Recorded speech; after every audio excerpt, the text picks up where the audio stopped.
पाकिस्तान और पाकिस्तान से बाहर बसने वाले तमाम दोस्त अहबाब को, छोटे बड़ों को अस्सलाम वालेकुम।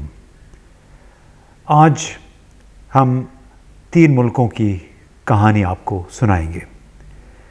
एक मुल्क था 14 अगस्त 1947 को आज़ाद हुआ, यानी पाकिस्तान।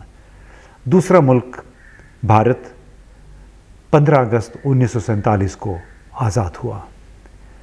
तीसरे मुल्क को गैर मुल्की तसल्लुत से आज़ादी 15 अगस्त 2021 को मिली, अगरचे उनका कौमी दिन 19 अगस्त है।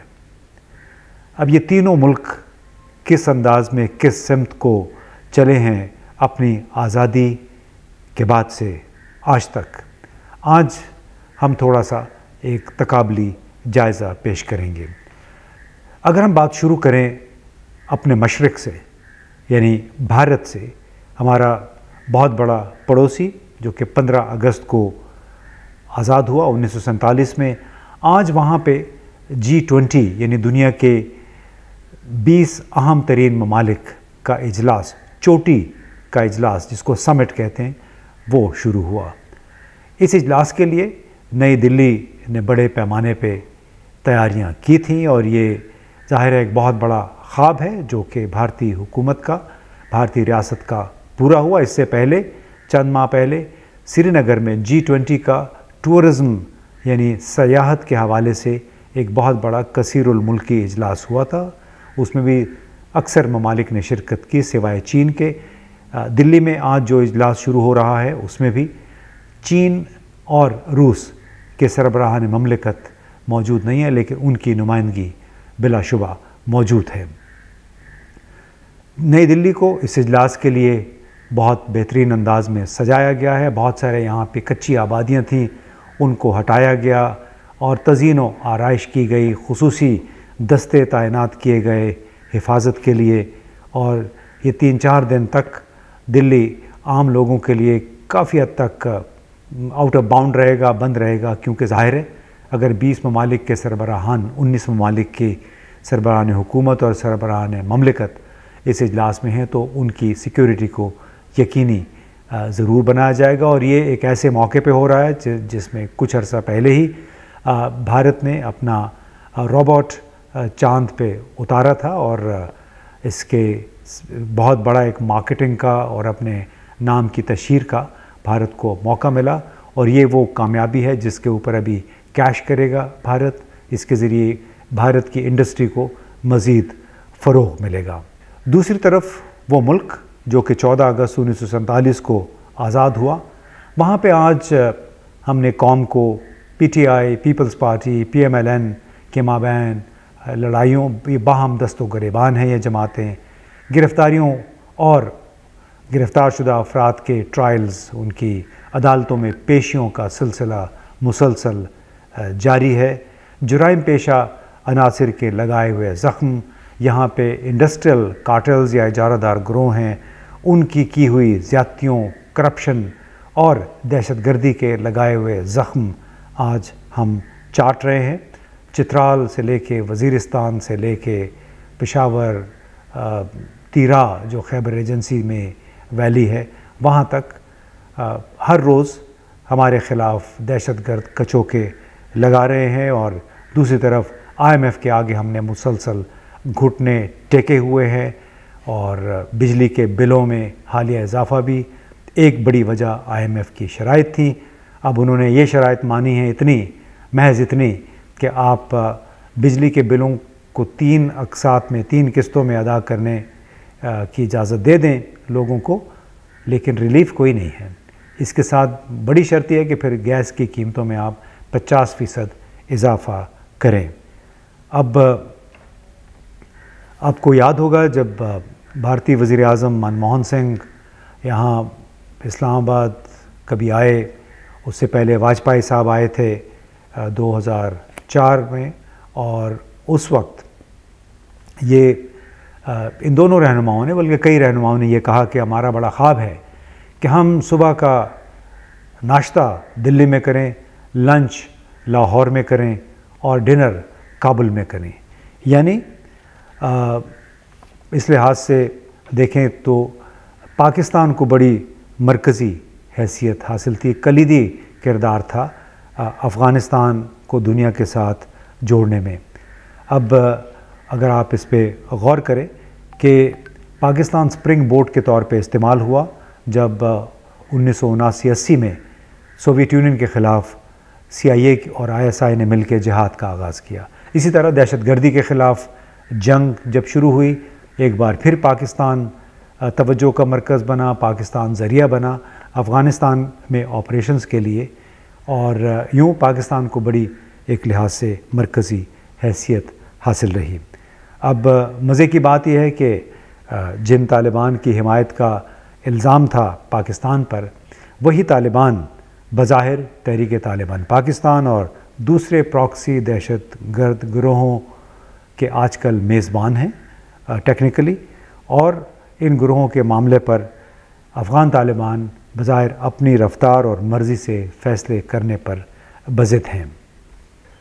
अगर आप गौर करें तो 1980, 90, सन 2000 की जो पूरी दिहाई थी, चीन, अमेरिका, सऊदी अरब और यूरोप के बड़े ममालिक के सरकर्दा रहनुमा हुकाम इस्लामाबाद से होकर अफ़गानिस्तान जाया करते थे। मगर इस वक्त क्या हो रहा है?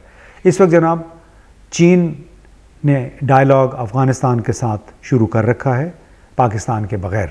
काफ़ी अर्से तक पाकिस्तान के साथ कदम से कदम मिला के चीन चला करता था।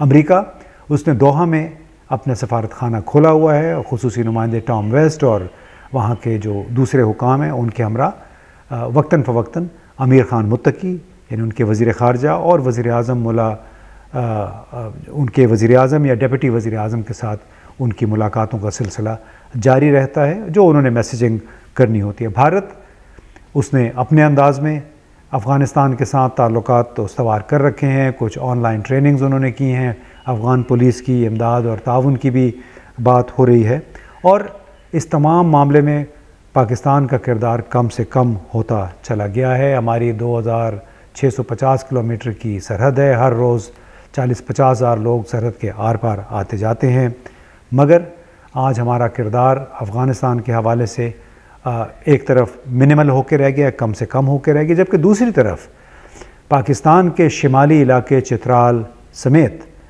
अब वो इलाके भी दहशतगर्दों की जद में हैं बज़ाहिर TTP के, जो कभी समझा जाता था बड़े महफूज हैं। यानी चित्राल है, गिलगित बल्तिस्तान, और ख़ास तौर पे चित्राल में जो ताज़ा तरीन वाक़या हुआ 5 सितंबर की अलग सुबह, जब सैकड़ों TTP के दहशतगर्दों ने हमला किया। पाकिस्तान की बिल्कुल फेंस जो थी, बाढ़ हमने तामीर कर रखी है, वो काट के ये पहुँचे, और उसके बाद बहुत बड़ी तवील लड़ाई हुई जिसमें हमारे कुछ फ़ौजी शहीद हुए, और हमारे दावा ये किया गया कि हमारी सिक्योरिटी फोर्सेस की तरफ से कि तकरीबन 4-5 कम से कम 12 दहशतगर्द भी उसमें मारे गए, जबकि हमारी तरफ से जो शहादत थी वो 4 या 5 हुई हैं। जितनी मर्ज़ी शहादतें हुई हों, चाहे 1 है चाहे 4 हैं, इंसान की जान बड़ी अजीज़ होती है। हमारे फ़ौजी, हमारे पुलिस वाले इस जिहाद में अपनी जानों का नजराना पेश करते रहे हैं। लेकिन अगर बहसीत मजमूई देखें तो इस वक्त पाकिस्तान मुख्तलिफ़ अंदरूनी और बैरूनी जंगों का शिकार है, चाहे चित्राल हो, चाहे गिलगित बल्तिस्तान, चाहे वज़ीरिस्तान, चाहे खैबर हो। हर रोज़ हमारे फ़ौजी या फिर हमारे पैरामिलिट्री के और पुलिस वाले अपनी जानों का नजराना पेश कर रहे हैं इन दहशतगर्दों का मुकाबला करते हुए, ख़ास तौर पे तहरीक तालिबान पाकिस्तान और ISKP Islamic state of Khorasan province, जिसको दाइश भी उर्फ़ आम में कहा जाता है। लेकिन ये आपका एक बैरूनी फ्रंट पे सरहदी इलाकों में झगड़ा है। दूसरा झगड़ा मुल्क के अंदर है, इक़्तिसादी बदहाली है। PTI के रहनुमाओं बशमूल कैदी नंबर 804 यानी इमरान ख़ान के, वो अटक जेल में हैं। दूसरे कैदी परवेज़ इलाही साहब कभी एक जेल में, कभी दूसरी जेल में, और उनको लगता है कि काफ़ी उनको इम्तिहान लिया जा रहा है उनका कि किस हद तक वो PTI के सदर के तौर पे रहना पसंद करेंगे। फिर इन अदालतों में पेशियाँ हैं डॉक्टर यास्मीन राशिद साहिबा, आलिया हमज़ा मलिक और उनके हमरा 20-22 और ख़वातीन हैं जो कि जेलों में हैं, इंतज़ार में हैं कि उनका ट्रायल उन पे मुकदमे फ़ौजी अदालतों में चलेंगे या सिविल अदालतों में चलेंगे। और ये कोई पूरी कौम इस वक्त फंसी हुई है, टीवी स्क्रीन्स के साथ लगी हुई है। कभी एक की गिरफ़्तारी और अदालत में पेशी की ख़बर आती है, कभी दूसरे की। और इसके साथ साथ एक और बड़ी अफसोसनाक ख़बर ये आ रही है कि अब इक़्तिसादी बहरान से बचने के लिए कारोबार 6-7 बजे के बाद बंद करने की तजवीज़ पेश की गई है। यानी एक ऐसी सूरत हाल में जब पहले ही मुल्क अफरात ज़र का शिकार है, बेरोज़गारी बहुत ज़्यादा है और कारोबार काफ़ी सारे ख़ास तौर पे छोटे कारोबार सिमट चुके हैं, सुकड़ चुके हैं। अब तजवीज़ ये है कि सिर्फ 2-3 घंटे की बिजली बचाने के लिए, जो बिजली हमारे रियासती इदारे पैदा करने में नाकाम है या उनकी पेमेंट करने में नाकाम रहे हैं, वो बचाने के लिए आप कारोबार को किल कर दें, कारोबार का कत्ल कर दें। वो इस तरह के शाम के 3-4 घंटे होते हैं, चाहे बड़ी मार्केटें, प्लाज़ाज़, मॉल्स हैं, रेस्टोरेंट्स हैं, उनका कारोबार होता ही शाम के 3-4 घंटे में है। अब जब इनके कारोबार पे ज़द पड़ेगी तो इसका मतलब यह है कि ये लोग अपने मुलाजमीन की छुट्टी करेंगे। मुलाजमीन का मतलब है कि बेरोज़गारी में मज़ीद इजाफ़ा होगा और बेरोज़गारी में इजाफ़ा होगा तो कारोबार बंद, बेरोज़गारी बंद, इसका मतलब है हुकूमत की आमदनी कम हो जाएगी। यानी जो अखराजात आप बचाना चाहते हैं उससे ज़्यादा मुतवक्के आमदनी से ये रियासत महरूम हो जाएगी। मालूम नहीं किस किस्म के लोग ये मशवरे देते हैं हुकूमत को कि आप कारोबार बंद कर दें, कारोबार 6 बजे 7 बजे के बाद नहीं होना चाहिए। अब बेसित मजमूई हम देखें तो हम दहशतगर्दी, करप्शन, इक़्तिसादी और सियासी बेयकीनी और अदम इस्तेहकाम जैसे बहरानों की लपेट में हैं। हम एक ही दिन तकरीबन आज़ाद हुए थे भारत के साथ, भारत चाँद पे पहुंच गया और हम अंदरूनी और बैरूनी जंगों में फंसे हुए हैं। इसके साथ तीसरा मुल्क जो कि 15 अगस्त 2021 को कहते हैं कि वो हमारा यौम निजात था गैर मुल्की तसल्लुत से, और उसके बाद से आप देखिए कि अफ़गानिस्तान की करेंसी अफ़गानी इस वक्त दुनिया की 5 मुस्तहकम तरीन करेंसियों में उसका शुमार होता है। 88 पे पहुंची थी डॉलर के एवज़, इस वक्त वो 74-75 पे आ गई है। इसके साथ हुकूमत पर तालिबान की गिरफ्त मजबूत हो चुकी है, हालांकि उनको किसी ने कबूल नहीं किया है और उनका बायकॉट जारी है। बैंकारी उनके बैंकों 9 अरब डॉलर अभी तक फंसे हुए हैं उनके ऊपर पाबंदियों की वजह से। लेकिन अब देखिए कि गुज़श्ता महीने 7 गैर मुल्की कंपनियों को ठेके दिए गए अफ़गानिस्तान में, जो बड़ी कीमती मादनियात हैं, जिसमें क्रोमाइट है, लिथियम है, आयरन ओर है, जिंक है। ये तमाम कुछ तीन मुख्तलिफ़ इलाक़ों से ताल्लुक़ रखने वाली 7 बड़ी कंपनियां हैं जिन्हें 6.5 अरब डॉलर मालियत के ठेके दिए गए। ये कंपनियां अब आएंगी, वहाँ पे एक्सप्लोरेशन करेंगी, यानी ये धातें वहाँ से निकालेंगे, प्रोसेसिंग भी इनकी वहीं पे होगी। यानी एक बड़े ट्रांसपेरेंट तरीके से अफ़गान तालिबान की हुकूमत ने ये तमाम ठेके दिए, लोग कंपनियों को बाकायदा क्वालिफ़ाई किया, उनकी मार्किंग की, उसके बाद ठेके दिए। अब इसके साथ एक और बड़ी ख़बर यह है कि Afghan American chamber of commerce का एक वफ़द ने 2 दिन भरपूर तौर पे गुजारे काबुल में, और मुल्ला बरादर जो कि डिप्टी प्राइम मिनिस्टर हैं उनके हमरा उन्होंने एक कॉन्फ्रेंस में भी शिरकत की, और जेफरी ग्रीको इस वफ़द के सरबराह थे। और उन्होंने कहा कि यहाँ आके उनकी आंखें खुल गई हैं, और क्योंकि ये आए हैं बाकायदा अमरीकी हुकूमत की आशीर्वाद के साथ। ज़ाहिर है उनके बग़ैर तो कोई पर भी नहीं मार सकता, अफ़गानिस्तान तो दूर की बात है। लेकिन बज़ाहिर अफ़गानिस्तान के दारुल-हुकूमत आने के लिए इस वफ़द ने Afghan American chamber of commerce ने इजाज़त हासिल की, यहाँ आए और उन्होंने बड़ी तारीफ़ें की। साथ में ये भी कहा कि साबिक़ हुकूमत यानी सदर अशरफ गनी की हुकूमत को तो ओपन मार्केट या मार्केट इकानमी का पता नहीं था, जबकि मुझे ऐसे लग रहा है कि अफ़गान तालिबान की हुकूमत अब बहुत तेज़ी से मार्केट बेस्ड इकानमी की तरफ मूव कर रही है, और जिसमें कि प्राइवेट सेक्टर का बहुत बड़ा किरदार है। इस मौके पे मुल्ला बरादर ने ये कहा कि दुनिया ने हमसे सिक्योरिटी मांगी थी, हमने दहशतगर्दी का ख़ात्मा कर दिया है। इस तरह दुनिया यहाँ पे जो मनशियात की पैदावार से तशवीश में मुब्तला थी, हमने मनशियात पे भी मुकम्मल तौर पे पाबंदी लगा दी है। इस साल 0 पॉपी हुई है, और अब ज़ाहिर है हमारी ख्वाहिश है कि दुनिया हमें तस्लीम करे आलमी बरादरी। अगर तकसीम नहीं भी करती तो हम चाहते हैं कि हमारे मामूल के ताल्लुकात हों, हमारे रहनुमाओं के ऊपर से जो सफरी पाबंदियाँ हैं वो हटें, हमारे बैंकों पे जो पाबंदियाँ हैं उनको ख़त्म किया जाए, ताकि बैन-अक़वामी तौर पे अफ़गानिस्तान बाकायदा बैन-अक़वामी ट्रेडिंग बरादरी का हिस्सा बन जाए और इनके कारोबारियों को जो मुश्किलात दरपेश हैं वो ख़त्म हो। इस मौके पे जेमस्टोन यानी जो कीमती पत्थरों के एक बैन-अक़वामी माहिर हैं, उनका कोई आर्थर मेरा ख़्याल है उनका नाम है, आर्थर ग्रूम, और उन्होंने इस मौके पे कहा कि 2021 में तमाम लोग अफ़गानिस्तान से निकल गए थे, लेकिन हम नहीं निकले क्योंकि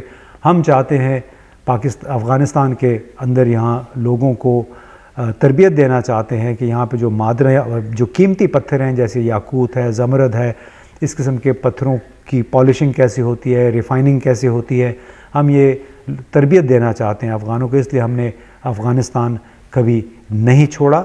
और इसके मौके पे जेफरी ग्रीको जो कि Afghan American chamber of commerce के प्रेसिडेंट हैं, उन्होंने ये भी कहा कि हमें उम्मीद है कि अफ़गानिस्तान के अंदर आइंदा वक्तों में मज़ीद तब्दीलियाँ आएंगी, मुस्बत तब्दीलियाँ आएंगी। उनके इस वक्त बहुत सारी अफ़गान ख़वातीन भी मौजूद थी जो कि मुख्तलिफ़ अपने कारोबारों में मसरूफ़ है। तो उन्होंने कहा कि प्राइवेट सेक्टर जो है वो बड़ी अहमियत का हामिल है किसी भी मुल्क की तरक्की में, लिहाजा हमें उम्मीद है कि अफ़गानिस्तान का प्राइवेट सेक्टर अब मज़ीद बढ़ चढ़ के हिस्सा लेगा अफ़गानिस्तान की तरक्की में। और वक्त के साथ साथ बहुत सारे लोग अफ़गानिस्तान का रुख करेंगे। अब बड़ी वाज़ेह बात है कि अमेरिका ने अपने वफ़द को पहले दोहा में उन्होंने मुलाकात की, अब उन्होंने अपने तिजारती वफ़द को अफ़गानिस्तान आने की दावत दी है। दरअसल अफ़गानिस्तान में कीमती मादनियात और कीमती पत्थरों के हुसूल के लिए, उनकी एक्सट्रैक्शन के लिए इस वक्त एक ज़बरदस्त दौड़ लगी हुई है। चीन अपने तरीके से अफ़गानिस्तान के साथ डील कर रहा है, जबकि अमरीकी जापानी कंपनियों की कोशिश है कि वो चीनी कंपनियों को मात दे दें और ज़्यादा से ज़्यादा कॉन्ट्रैक्ट वो हासिल करें। लेकिन ज़ाहिर है जब तक अफ़गानिस्तान के ऊपर लगी पाबंदियाँ ख़त्म नहीं होती उस वक्त तक बड़ा मुश्किल होगा किसी भी अमरीकी कंपनी के लिए बराह रास्त वहाँ पे सरमायाकारी। लेकिन ये लगता है कि कदम ब कदम अमरीका अफ़गान तालिबान के साथ बराह रास्त और गैर रस्मी इंगेजमेंट की राह हमवार करने की कोशिश कर रहा है। और जो Afghan chamber of commerce Afghan American chamber of commerce के वफ़द का ये दौरा है काबुल का, ये एक बहुत बड़ी मेरा ख़्याल है कि पेशरफ्त है जिसकी बुनियाद पे दूसरे ममालिक को भी शायद हौसला अफजाई होगी। तो इस तरह कदम ब कदम अफ़गान तालिबान के ज़ेरे कंट्रोल अफ़गानिस्तान में इक़्तिसादी कंसोलिडेशन या इस्तेहकाम की तरफ कदम बढ़ाया जा रहा है, अगरचे उनको अभी बहुत लंबा सफ़र तय करना है। बहुत सारे लोग बेरोज़गारी का शिकार हैं, लोग ज़हनी तौर पे भी परेशान हैं क्योंकि इक़्तिसादी सरगर्मियाँ बड़े महदूद पैमाने पे हो रही हैं। लेकिन जिस अंदाज़ में अफ़गान तालिबान ने 1.5-2 साल के अंदर अफ़गानिस्तान में मुआशी तरक्की की बहाली की जो कोशिशें शुरू की हैं, उससे ये उम्मीद हो चली कि शायद आइंदा साल 2 साल के दौरान हालात कुछ और बेहतर हो जाएं। लेकिन अब सवाल ये पैदा होता है कि पाकिस्तान कहाँ खड़ा है, पाकिस्तान क्या करना चाहता है और पाकिस्तान का क्या बनेगा।